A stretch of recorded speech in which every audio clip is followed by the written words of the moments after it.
Aos domingos de manhã, a Vagos FM dá-lhe uma perspectiva diferente da vida e do mundo.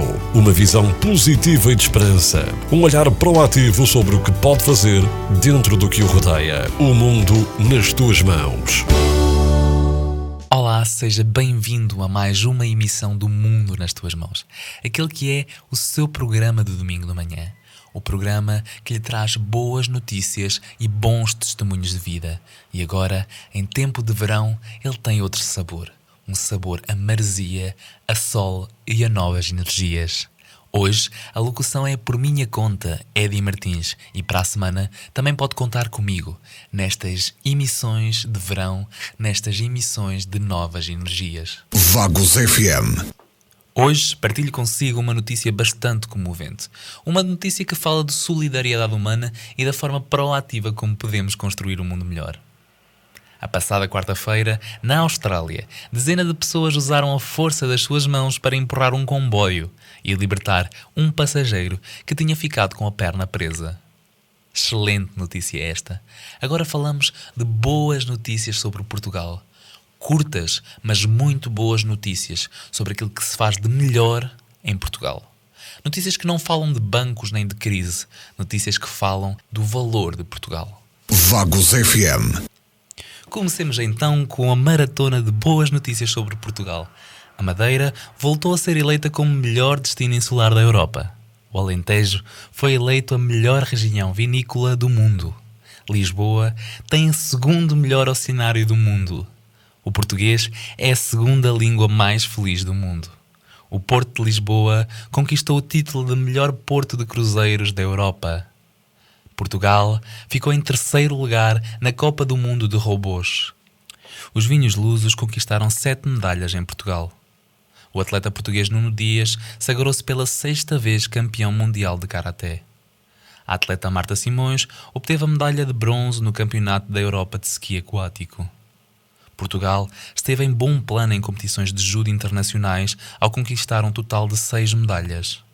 Portugal brilhou com uma medalha de ouro e outra de bronze nos Jogos Europeus Universitários. A Seleção Nacional de Futebol de Praia sagrou-se a grande vencedora do Mundialito. Portugal esteve em grande plano nas Olimpíadas Internacionais da Matemática ao conquistar 5 medalhas e uma menção honrosa.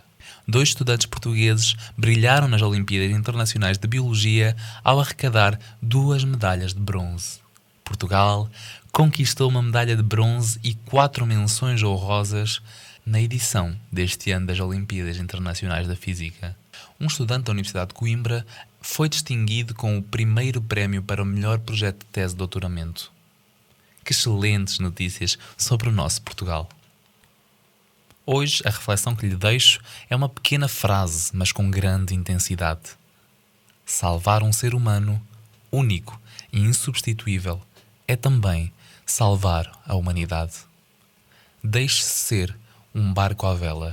Deixe-se conduzir por esta hilariante história de amor. Pensa que és um barco à vela, segue o rumo que o vento tomar, pois já não depende de ti. Onde vais ou não chegar? Onde vais ou não chegar? Onde vais ou não chegar? Olá mais uma vez, sejam bem-vindos ao programa O Mundo nas Tuas Mãos. Não percamos mais tempo e vamos conhecer a nossa convidada de hoje. A nossa convidada é uma jovem de 40 anos, da paróquia de Jogueira, enfermeira de saúde mental e diretora da Pastoral Juvenil e Vocacional de Aveiro. A nossa convidada de hoje é Ondina Matos. Vamos conhecer o que está por detrás de uma enfermeira e de uma diretora. Vamos conhecer a pessoa da Ondina Matos. Vamos conhecer o seu brilhante e apaixonante percurso de vida. Olá Undina, seja bem-vinda ao nosso programa. Olá Eddie, olá a todos. Sem mais demoras, faço-te a primeira pergunta, que é transversal a todos os nossos convidados, que é se achas que o mundo está de facto nas nossas mãos ou se achas que este conceito é uma mera utopia, algo inatingível? Eu acho que o mundo está nas nossas mãos na medida em que nós o quisermos agarrar. E acho que nós podemos fazer a diferença naquilo que está ao nosso alcance. E acho que isso tem feito a diferença na minha vida, na minha forma de estar na vida. E acho que se nós agarrarmos a vida que temos, podemos de facto fazer a diferença. A vida não é o longínquo da distância, o mundo não é o mundo que está do outro lado do planeta, nos antípodas da Nova Zelândia, mas o mundo é também aquilo que está ao nosso lado, na nossa casa, naqueles que se cruzam connosco todos os dias. E eu acho que, começando por aí, podemos fazer a diferença. Face a um mundo em guerra, que nos chega cada vez mais através da comunicação social, de onde é que te vem a esperança de um mundo melhor? A esperança, a minha esperança de um mundo melhor é uma esperança de fé, é uma esperança de acreditar, é uma esperança que vem de Deus.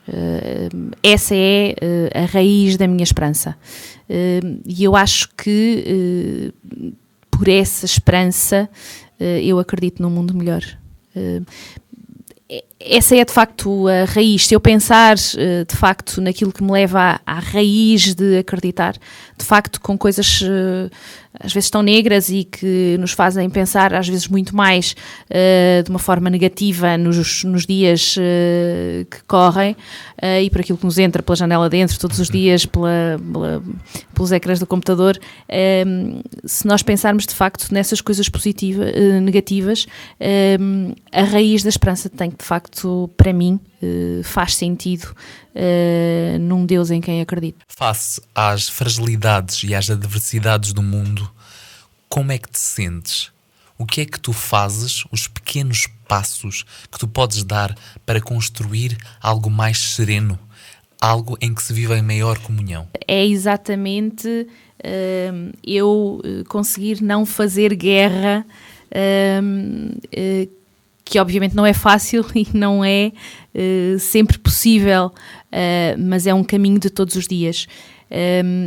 Mas é o eu não fazer guerra com aqueles que se cruzam comigo todos os dias. E esse é um desafio. Esse é o desafio das relações humanas, esse é o desafio da comunicação entre nós. Esse é o desafio de estarmos juntos e nos cruzarmos e trabalharmos juntos e construirmos juntos e não guerrearmos.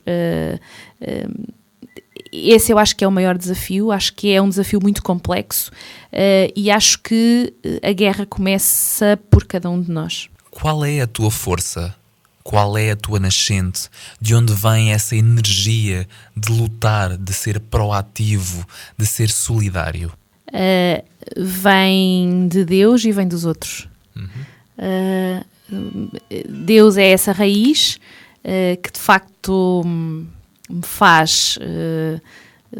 faz encontrar sentido na vida, e depois vem dos outros, vem daqueles com quem eu me cruzo todos os dias e que vão dando sentido também à minha vida, e nos quais eu tento rever um bocadinho Deus, o rosto de Deus, e portanto desta dicotomia, que não é dicotomia, que se une e que se funde e que eu tento ver isso num só, Deus e os outros. Acho que daí vem de facto a minha força para o dia-a-dia. Como é que definirias amor? Amor é entrega. É a melhor palavra que eu encontro para definir amor. Entrega nos mais pequenos gestos, entrega no tempo, entrega no cuidado ao outro, entrega no respeito pelo outro, entrega no silêncio, Na simplicidade. na simplicidade. Entrega porque passa por estar com, não é? Por ser presente na vida ser de... presente na vida de... Exatamente. E eu acho que isso é muito... eu amo-te. Ok, às vezes é mais fácil de dizer do que propriamente ser isso na vida dos outros, não é? E é preciso... se eu o disser apenas, não é? Fica a palavra no vazio, não é? Eu digo ao outro que o amo com aquilo que eu sou na vida do outro, não é? E isso eu acho que é a essência do amor. É aquilo que eu sou na vida do outro e que o outro é na minha vida. Nesse teu caminho de amor, nesse teu caminho de felicidade, nesse teu caminho de bem-aventurada que te sentes, qual é realmente aquele lema que te conduz e que te faz dizer: esta é a frase, este é o grito do meu caminho, da minha revolução proativa para o mundo? Uma frase que me acompanha há muitos anos: quem não vive para servir não serve para viver. Não me perguntes quem é o autor, porque eu já ouvi esta frase atribuída a mais do que um autor. Eu levei esta frase comigo para Coimbra. Quando fui tirar o curso, eu tirei o curso em Coimbra, e levei alguns postais e coloquei alguns postais colados com fita cola num dos meus armários que eu tinha num quarto que eu partilhava com mais 2 pessoas. E um dos postais que eu tinha colado no armário tinha exatamente esta frase: quem não vive para servir não serve para viver. Sem autor, portanto tinha só a frase. O postal não tinha o autor da frase. Portanto nunca me preocupou muito saber quem era o autor da frase. Entretanto, depois o tempo foi passando, não é? Eu já acabei o curso há 19 anos, portanto, enfim. E eu fui... isto foi-se tornando de tal forma o meu lema de vida que eu fui tentando explorar um bocadinho mais. E, portanto, já vi esta frase atribuída à Madre Teresa de Calcutá, já vi esta frase atribuída a Gandhi, e já vi esta frase que eu acho que na sua raiz, transformada assim, obviamente alguém a transformou, dita desta forma mais poética, mas a raiz tem uma raiz bíblica, não é? E que é aquele que quer ser o primeiro que seja servo. E portanto, enfim, por aqui anda a raiz da frase, mas dita desta forma sonora e poética, mais ou menos, tipo provérbio quase: quem não vive para servir não serve para viver. Sentes-te para servir, sentes-te entrega ao mundo, sentes que estás pronta para partir e dar aos outros aquilo que tens para dar? Sinto que o tenho feito ao longo da vida, em diferentes contextos, na minha profissão, na minha família, na igreja, na minha inserção pastoral. Sinto que tenho tentado fazê-lo, obviamente com dinamismos diferentes, em idades diferentes, porque o crescimento vai-nos fazendo ler as coisas e ler a realidade e ler as pessoas de outra forma, mas sinto que tenho amadurecido esta forma de ser e de estar na vida e no mundo, e que isto tem feito parte de mim, sim. Vamos ficar agora com a tua primeira escolha musical, é Os Loucos de Lisboa, da Ala dos Namorados. Fala-nos um pouco sobre essa música. Porque é que escolheste? O que é que ela fala para ti? Porque é que é importante para ti esta música? É uma música que eu gosto particularmente. Eu gosto de Ala dos Namorados, não só desta música, mas de outras, mas esta particularmente porque eu sou uma pessoa da saúde mental. É a minha área de trabalho, e esta música é um bocadinho este desafio a deixarmos um bocadinho o estigma de vermos o mundo girar ao contrário e percebermos que isso tem o seu quê de normalidade e que as coisas também podem acontecer assim. E, portanto, olhar para isso, olhar para essa realidade é também um desafio. E como eu encaro isso exatamente como um desafio, como lutar para que, de facto, haja um bocadinho menos de estigma naquilo que diz respeito à doença mental e às pessoas que têm doença mental. Eu acho que esta música me diz particularmente por isso, porque há loucos de Lisboa um bocadinho por todo lado, um bocadinho pelas nossas ruas e pelo nosso dia-a-dia se cruzam loucos de Lisboa. E se calhar há loucos de Lisboa um bocadinho em cada um de nós no nosso dia-a-dia, dependendo da fase da vida em que nós estamos. E portanto este é um desafio, é uma música que desafia por causa disso. Então vamos ficar com esta loucura de escolha musical. Até já.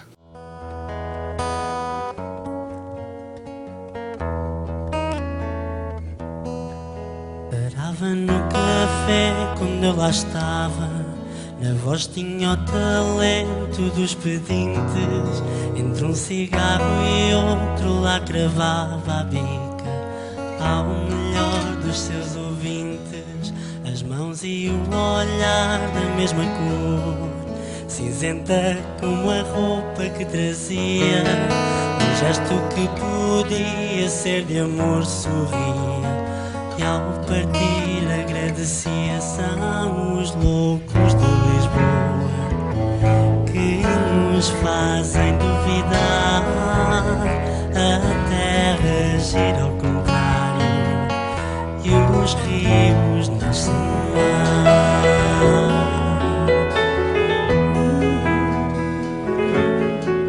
Um dia numa sala do quarteto passou um filme lá do hospital, onde o esquecido filmado no gueto entrava como artista principal.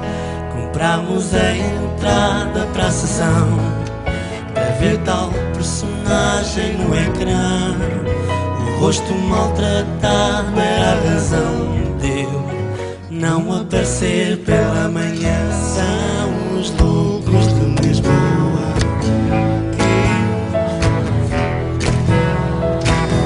que a terra gira ao contrário.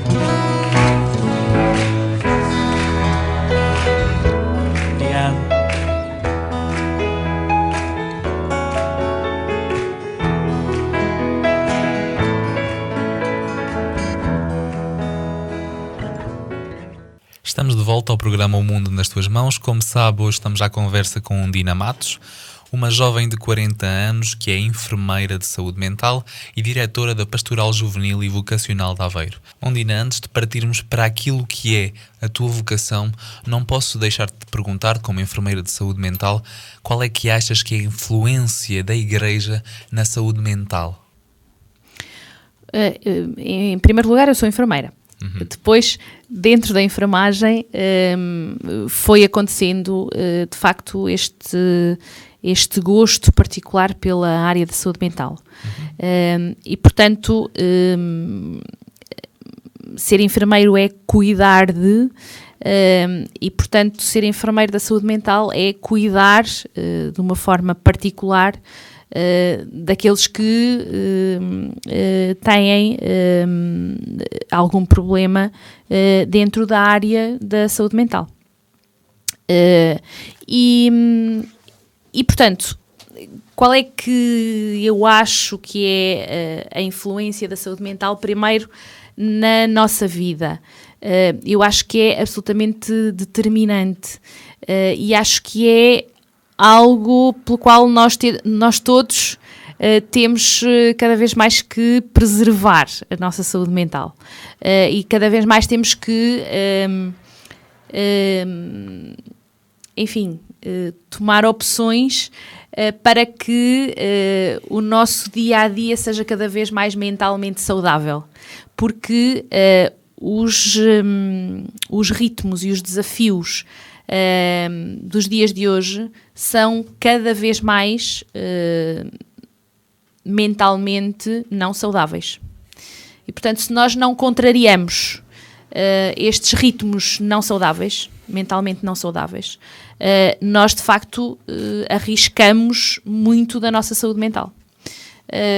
E arriscamos muito a sentirmos-nos de mal com a vida, a sentirmos de mal com o mundo. E eu acho que isso cada vez mais é um risco. E eu acho que o contributo da saúde mental é também muito este, não é? É muito que as pessoas adquiram também muito estes ritmos saudáveis, mentalmente saudáveis. Que passa por coisas tão simples como sair com os amigos, como praticar exercício físico, coisas tão simples como isto que nos fazem, como ter uma alimentação saudável, enfim, coisas deste género que nos fazem, de facto, sentir que nós somos pessoas para além daquilo que nos tenta absorver do trabalho, dos ritmos loucos de vida que nós temos. E permite não nos esquecermos que somos pessoas, e eu acho que isto é absolutamente importante. Depois, perguntavas o que é que a Igreja tem... Qual é a influência da Igreja na saúde mental? Achas que a nossa fé, a nossa postura de estar, Sim. a nossa forma de encarar um Deus de amor Exatamente. e os seus ensinamentos influenciam a nossa saúde mental? Eu acho que eu li um estudo há relativamente pouco tempo, não sei precisar o autor, mas de uma universidade que dizia exatamente isso, que era sobre as pessoas com uma religião, com uma crença, serem exatamente, funcionar como fator protetor relativamente à saúde mental. E, portanto, serem menos vulneráveis e terem menos risco de uma doença mental. E eu acho que, de facto, por nós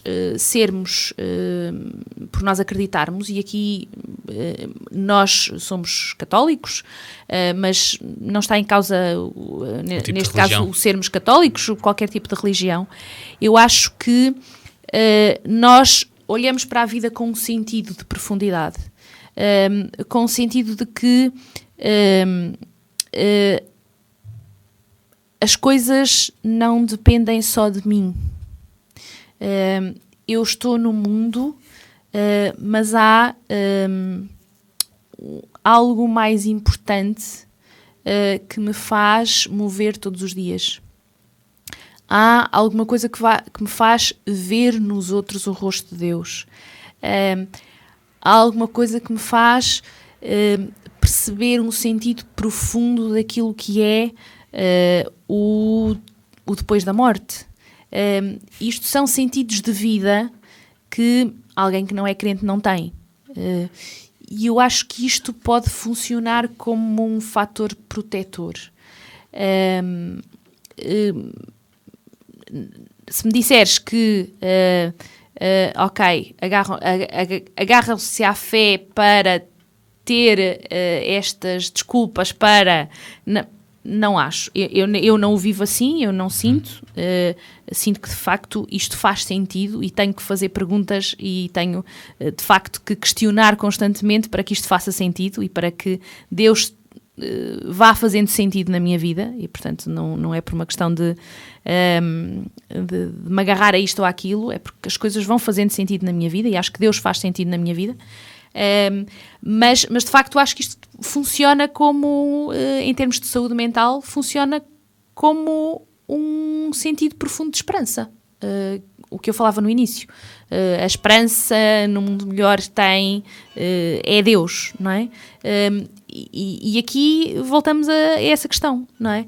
Voltamos a Deus como um sentido profundo de esperança, e se isso me torna mentalmente mais saudável? Eu acho que sim, porque acho que nos momentos maus, aquele poema das pegadas na areia, que sim, quando deixámos de ver as pegadas no chão, as pegadas não eram as minhas, mas sim as pegadas de Deus, que me estava a pegar ao colo, não é? E eu acho que nós temos essa percepção de que Deus não nos abandona porque é Pai, não é? E nós temos esse sentido de paternidade eterna, não é? Porque este Deus é eterno para nós, não é? E portanto este sentido de paternidade eterna é um sentido de amor profundo que nos faz sentir que nos melhor protege. E que nos protege. Ondina, eu que te conheço, sei que tens uma relação muito profunda, muito íntima, muito especial com os teus pais. De que forma é que a tua família, os teus amigos, permitem que tu chegues ao patamar que estás hoje, à maturidade que atingiste? De que forma é que a tua família influenciou aquilo que és? Que ensinamentos é que eles te transmitiram e qual é o peso que eles têm na tua vida? Olha, eu sou filha única, portanto, obviamente que a minha família nuclear são os meus pais. Não esqueço, obviamente, também os meus avós, que já faleceram, mas eu sempre estive rodeada de pessoas na família que foram para mim uma escola de fé. Foram para mim uma escola de fé e têm sido e continuam a ser. E eu acho que isso tem sido muito importante no meu crescimento como pessoa, como cidadã e como cristã. E eu acho que aquilo que eu mais, se calhar, valorizo é o testemunho. Ou seja, os meus pais nunca me mandaram fazer alguma coisa. Os meus pais faziam e eram testemunho naquilo que faziam. E isso para mim sempre foi a coisa mais importante e que me fez aprender valores de vida. Coisas tão simples como, sei lá, estou-me a lembrar agora, por exemplo, das eleições, por exemplo. O meu pai, durante muitos anos, fazia parte das mesas eleitorais e ia para as mesas eleitorais. E, portanto, nunca na minha casa, por exemplo, passou pela cabeça não ir votar. Não é? Portanto, eu cresci a acompanhar os meus pais religiosamente, era como ir à missa ao fim de semana, religiosamente, qualquer que fosse o ato eleitoral. E, portanto, eu cresci a aprender que aquilo era um dever que eu tinha. Portanto, quando chegasse aos 18 anos e chegasse a minha vez de ter poder, direito e dever de ir votar, aquilo era algo que eu tinha que fazer. E isso eu não aprendi porque eles me disseram, eu aprendi porque eles faziam. Não é? E, portanto, estas coisas eu aprendi com a família muito. E isso eles foram exemplos absolutamente determinantes. Depois, obviamente que há pessoas que foram muito determinantes na minha vida e a minha professora de escola primária foi uma pessoa absolutamente determinante em termos de consolidação de valores base. Foi um exemplo de vida, de mulher, de energia, fabuloso, de fé, absolutamente fantástico. E depois tenho gente à minha volta que me foi dando esse exemplo e que foi sendo esse pilar e essa rede de suporte que me ouve, que me escuta, que me atura e portanto não te posso dizer que tenho uma rede enormíssima de amigos. Tenho um Facebook grande de amigos, mas não é a minha rede de suporte de amigos. É uma rede pequena, mas eu sei que estão lá, que são seguros e que mesmo à distância estão lá. É uma rede bastante vinculada a ti, que tu sabes que em qualquer momento estarão perto de ti. Sim. Ondina, agora vamos falar sobre um assunto que eu acho particularmente característico teu, que é o sentido vocacional.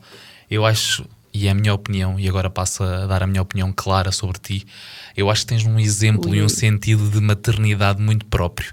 Em que sentido é que eu vejo isto? No sentido que eu acho que neste teu percurso vocacional tens um sentido de maternidade para os jovens, o sentido de dar, de servir, de entregar e de amar os outros. Isso é um sentido muito peculiar teu e muito especial, que torna um ser único e especial. E não estou a dizê-lo para ficar bem na fotografia, é de facto porque eu te conheço e porque sei que aquilo que és para os outros é de uma forma de uma entrega muito genuína. Aquilo que eu te quero perguntar é: como é que é ser diretora da Pastoral Juvenil e Vocacional de Aveiro, sabendo as dificuldades que os jovens ultrapassam, quer de empregabilidade, quer de dificuldades económicas, quer de relação para com o mundo, quer de relação para com as gerações? Como é encontrar a serenidade e poder ser serviço e exemplo para os outros? Sei que não será uma pergunta propriamente fácil de responder, porque é algo que vai dentro de ti, mas de qualquer forma, qual é este sentido? De onde é que te nasce este sentido? E como é ser-se entrega e serviço? Olha,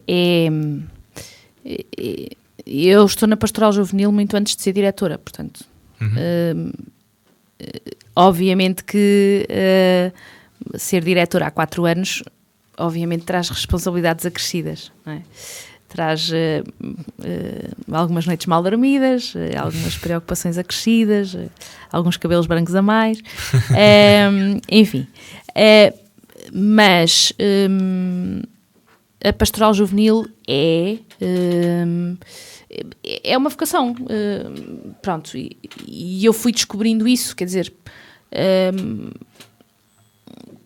eu dei catequese, o ano mais novo ao qual eu dei catequese foi ao 6º ano, e achava que já eram muito pequenos para mim, pronto, não, achei que não, pronto, não era ali, não era a minha praia, e pronto, e nestas coisas, o estar na igreja, nós devemos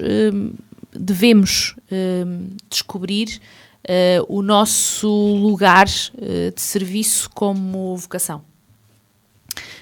E eu fui descobrindo isso e fui encontrando na Pastoral Juvenil, de facto, aquilo que me preenche e o meu lugar, de facto, ao serviço da igreja. Aquilo que é ser diretora da Pastoral Juvenil ou estar na Pastoral Juvenil, acho que é um desafio constante. Acho que é muito entusiasmante, ao mesmo tempo muito desafiante. Não era desafiante. Desafiante seguramente é desafiante, mas é muito, apesar de ser algo que é vivido em equipa e construído em equipa, este percurso de... Uma coisa é estar numa equipa de Pastoral Juvenil, outra coisa é ser diretora. E como diretora, ou como diretor, é um percurso muito isolado. Ou seja, não estão a ver o Eddie, mas ele fez uma cara estranha. Porque, por mais que, e eu tenho, seguramente, e tenho que fazer aqui um elogio desmedido à equipa de Pastoral Juvenil com quem eu trabalho, e àqueles que já foram passando pela equipa, e a todas as estruturas da Diocese que fazem a Pastoral Juvenil da Diocese. E esse elogio eu tenho que o fazer, de facto, porque sem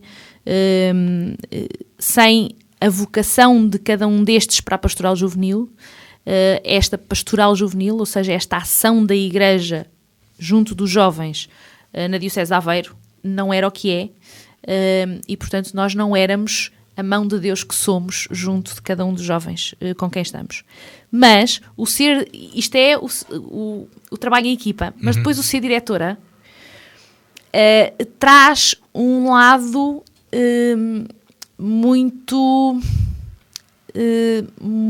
uma carga muito individual, muito isolada. Por mais que tu trabalhes em equipa, há coisas que são demasiadamente individuais, há um peso muito individual. Coisas que, por mais que tu até fales com os outros e até fales com a equipa, mas há decisões que são muito tuas, enquanto diretora, percebes? E isso é um peso. Peso da responsabilidade. É o peso da responsabilidade. É o peso da responsabilidade. Mas achas que isso compensa? Obviamente. O que não quer dizer que não seja um trabalho difícil. Que não seja um trabalho difícil. Requer alguma organização. O meu antigo senhor prior, porque agora mas que foi meu pároco durante 24 anos, o Padre Martins, quando eu fiz o último acampamento com o grupo ao qual dava catequese, antes de ser diretora, antes de sair para o secretariado, porque o tempo não dava para conciliar tudo. Claro. E no acampamento alguém perdeu, se calhar nem fomos nós, foi um grupo qualquer que lá esteve antes, uma cruz de madeira de pôr ao pescoço no campo do acampamento. E ele disse, então até ao fim do campo alguém que se acuse o dono da cruz. Ninguém se acusou e a cruz ficou sem dono.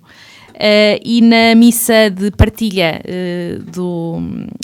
do acampamento já na paróquia, ele entregou-me a cruz. E disse que me entregava a cruz como a achar que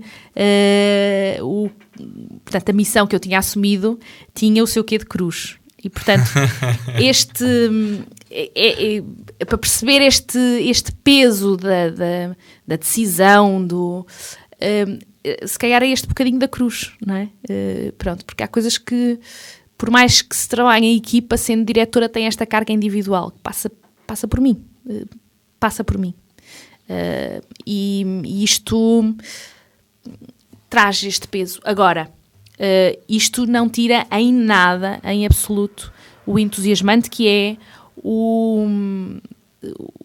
o valor que é ter jovens à nossa frente que vão crescendo, que nem sabem quem é que eu sou. Isso dá-me algum gosto. Eles não precisam de saber quem é que eu sou. A Ondina é o menos importante. Claro. Mas aquilo que nós vamos fazendo vai possibilitando que aqueles jovens cresçam na fé. Né? Isso para mim é o mais importante. Pronto. De facto, para os nossos ouvintes perceberem, a pastoral juvenil e vocacional de Aveiro tem de facto um papel preponderante. É uma pastoral juvenil organizada, definida, que tem propostos, que tem temáticas, que é bastante organizada. Portanto, eu acredito de facto que não seja uma posição fácil a tua de ser diretora. Mas sentimos claramente, eu como jovem que sou, sinto claramente este caminho de fé que é proporcionado para crescermos espiritualmente. E de facto esta riqueza que nos permitem é muito interessante, e daí que também eu te trago a conversa para o mundo nas tuas mãos, porque de facto eu acredito que a pastoral juvenil permite que muitos jovens da nossa diocese saibam ser preponderantes no nosso mundo. Aquilo que eu te quero perguntar é, tu vês nos jovens, no rosto dos jovens que caminham contigo, que se aceitam desafiar-se à luz de Cristo, como esperança para um mundo melhor, e que nós caminhamos e lutamos para isso? Claramente, esse é o sentido. Senão não fazia sentido. Alguma história peculiar que te marque isso perfeitamente? Alguma história que tu tenhas reparado? Não, este é de facto o brilho da esperança que caminhamos? Não te consigo dizer assim uma história em particular, porque a minha vocação, e era isso que eu queria completar há bocadinho, a minha vocação não é ser diretora, a minha vocação é ser animadora de pastoral juvenil. Ser diretora é um acidente de percurso, eu costumo dizer. Ser diretora é um acidente de percurso que me retirou daquilo que eu gosto mais de fazer, que é ser animadora, que é estar com um grupo, que é fazer crescer aquele grupo. Pronto. E de facto, aquilo que se calhar marca mais são essas possibilidades de ver em grupo que aqueles momentos marcaram a vida daqueles jovens.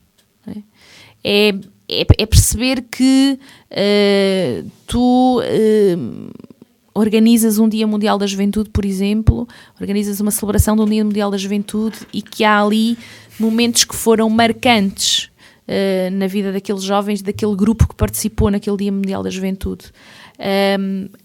É perceber que há um grupo que foi participar num festival da canção Mensagem, e que foi a primeira vez que se organizou como grupo.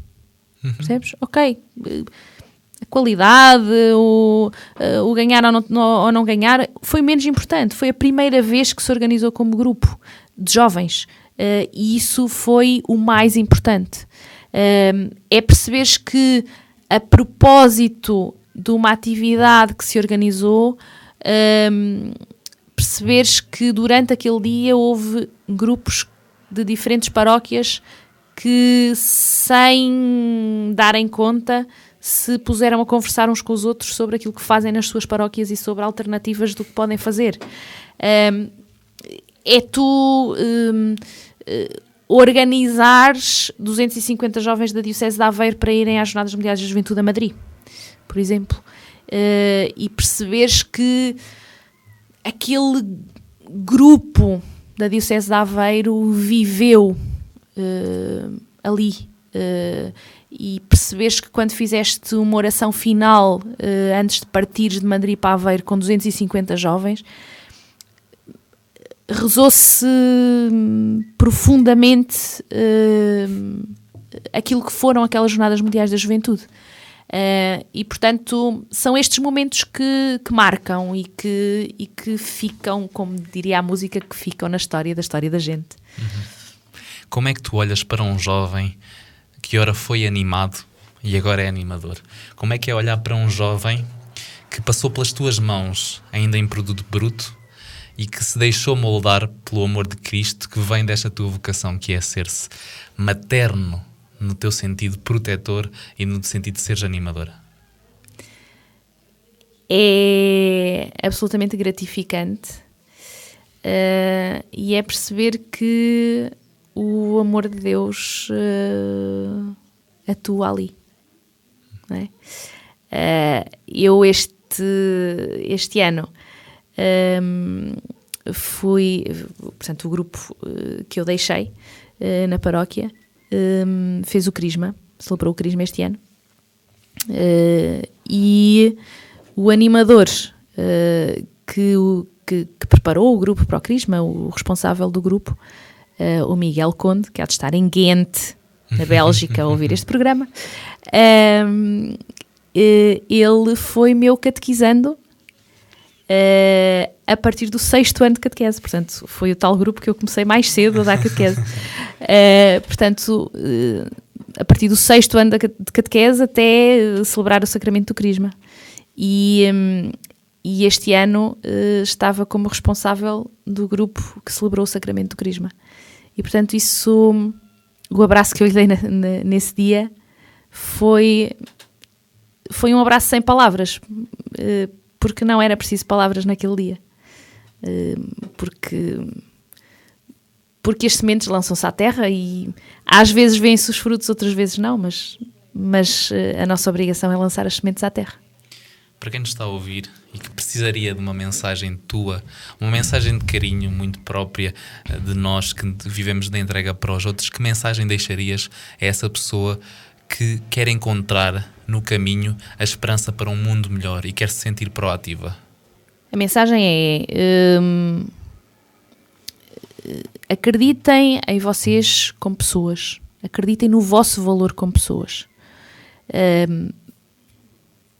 Se nós acreditarmos no nosso valor como pessoas, nós conseguimos fazer grandes coisas. Nós somos capazes. Não são os outros que são capazes. Somos nós que somos capazes. E, portanto, se nós somos capazes, arregacemos as mangas e façamos aquilo que somos capazes.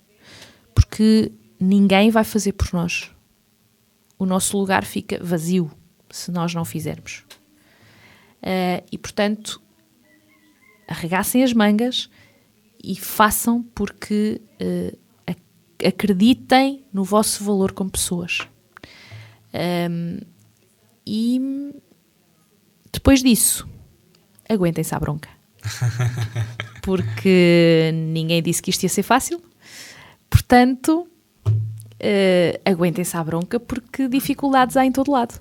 Portanto, que as dificuldades não sejam a desculpa para desistir. Portanto, dificuldades há, claro, em todo lado. Em qualquer trabalho, em qualquer compromisso, em qualquer atividade, em qualquer associação, em qualquer sítio. Há dificuldades. Há coisas que não correm como nós queremos. Mas se nós acreditarmos que temos valor como pessoas e que somos capazes, nós conseguimos fazer frente às dificuldades. E porque estamos na reta final do nosso programa, Ondina, tenho que te perguntar qual é o impacto de TZ na tua vida? A comunidade de TZ é uma comunidade de irmãos, portanto uma comunidade religiosa, mas que tem uma particularidade. É uma comunidade ecuménica. Ou seja, tem irmãos que não são só católicos. Portanto, tem irmãos católicos, mas também tem irmãos protestantes e também tem ortodoxos. Portanto, que se juntaram na mesma comunidade, vivem em conjunto e celebram a fé em conjunto. E é assim o ritmo de vida deles. Portanto, vivem nesta comunidade em França, cujo fundador foi o irmão Roger, que entretanto já faleceu e foi assassinado na própria comunidade durante uma oração, e tem um bocadinho a ver também com a nossa loucura, com o nosso caminho de loucura. Mas ele foi assassinado de facto durante uma oração, e esta comunidade começou a receber jovens, começou a acolher jovens e começou a ter este carisma especial pelo acolhimento aos jovens. E então, durante todo o ano, sobretudo no verão, mas durante todo o ano, a comunidade recebe jovens que vão lá passar semanas, e durante uma semana fazem um percurso de reflexão, que tem desde catequeses orientadas pelos próprios irmãos até ao serviço na própria comunidade. Portanto, a comunidade funciona com o serviço das pessoas que lá estão. E, portanto, o nosso serviço faz funcionar a comunidade. E esta foi a minha descoberta em TZ, foi resumida numa frase que eu própria escrevi, que é o fim de um poema que eu escrevi lá, que diz: a comunhão, em TZ a comunhão é possível. Porque ali a comunhão é possível. A comunhão é a realidade. A comunhão não é uma utopia. É possível nós estarmos com pessoas de outras religiões, com pessoas não crentes, e é possível conversarmos e discutirmos opiniões sem querermos mudar a convicção do outro. É possível nós irmos para um espaço de oração e todos juntos rezarmos sem acharmos que estamos a ter uma oração que é mais do outro ou mais da minha. Não, estamos a rezar ao mesmo Deus que nos une, e que nós tentamos descobrir de formas diferentes. Porque eu, se calhar, se tivesse nascido no Médio Oriente, era muçulmana. Claro. Era, A probabilidade era essa. E, portanto, nós encontramos formas diferentes de descobrir Deus. E isso é que é o importante. E isso é que prevalece ali em TZ. Cada um de nós faz um caminho de descoberta de Deus na sua vida que é respeitado na sua individualidade. Bebermos daquele espírito, de facto, de tolerância, de comunhão, de partilha, de respeito pelo outro, e fazermos disso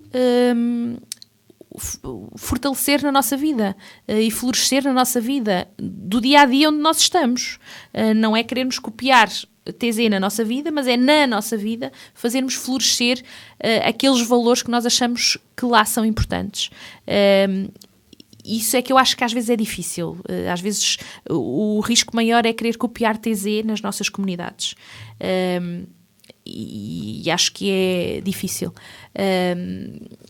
dar este salto, não é? O que eu acho que TZ trouxe para mim, foi o valor da comunhão, da partilha, do respeito, desta individualidade de cada um pela procura de Deus.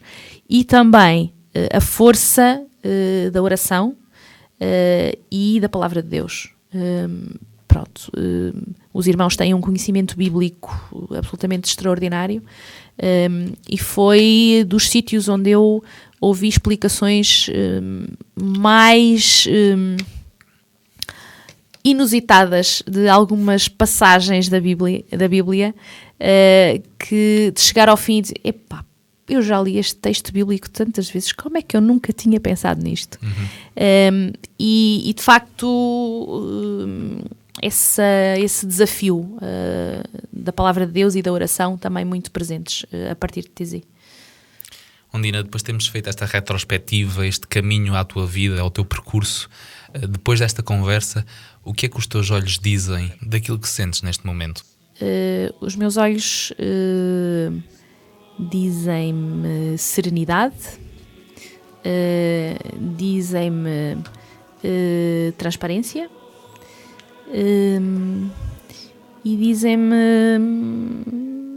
aquilo que tem sido e que eu continuo um bocadinho a fazer a minha vida, um bocadinho sempre de ti, para ti e sempre com Ele. Ondina, muito obrigado por seres serenidade, tranquilidade e exemplo de vida em tantos jovens, em tantas pessoas e na nossa comunidade. Aos domingos de manhã, a Vagos FM dá-lhe uma perspectiva diferente da vida e do mundo. Uma visão positiva e de esperança. Um olhar proativo sobre o que pode fazer dentro do que o rodeia. O mundo nas tuas mãos.